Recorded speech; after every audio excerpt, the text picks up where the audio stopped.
You know, I really like the W123 240D. It's one of my favorite Mercedes. Now, what is it that I like about the 240D? I know some of you are thinking, well, Kent, maybe it's not the power. And that's the case, okay? I like everything about the 240D. I really like everything about the 240D, except the lack of power. And that's because the 240D has simple systems. It has manual climate control. A lot of them have manual windows. Many have manual sunroofs.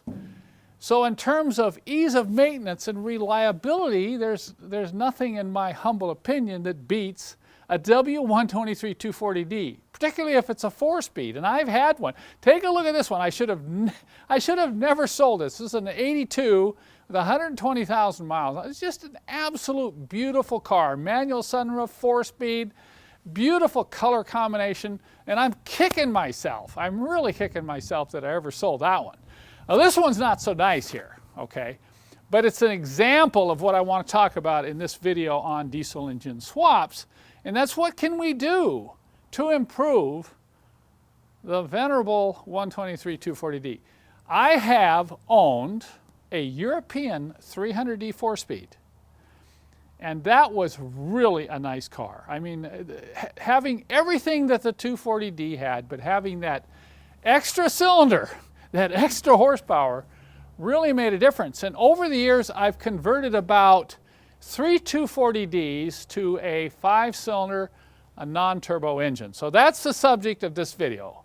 We're going to get you all involved who've done this conversion. You're going to let us hear from you and some of the challenge and results you've had when you've attempted such an engine swap. So the goal here would be to take this 5-cylinder. This engine here has about 90,000 miles on it. It's a beautiful running 5-cylinder non-turbo engine, and we're going to put it over here in this 240D 82 model.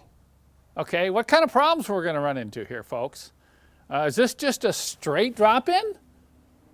What if we were to put this in a 1977 240D? Any other issues there? Or, you know, so this is apparently pretty easy, but there's a big but here.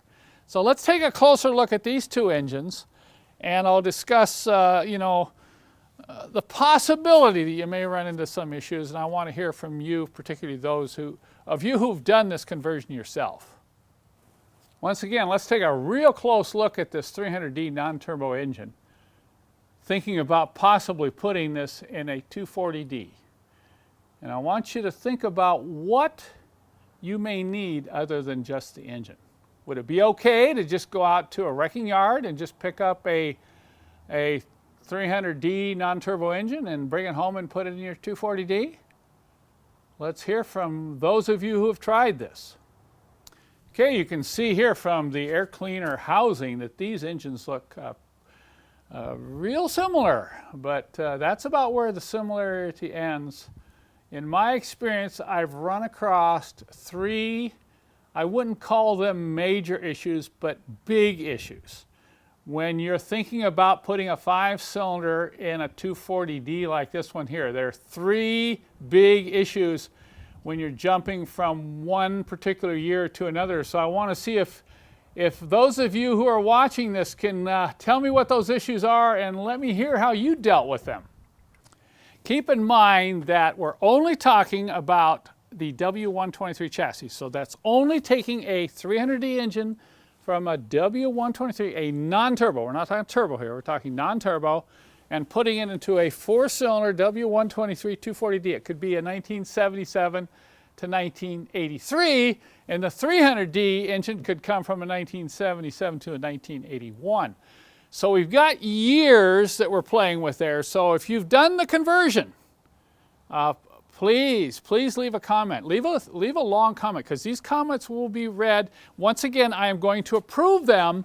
If the comment is not relevant to someone actually being able to learn something, I won't show it. So if you're watching this video and you want to check out the comments to see what others have done, you won't be reading a bunch of comments that are not related to the actual subject.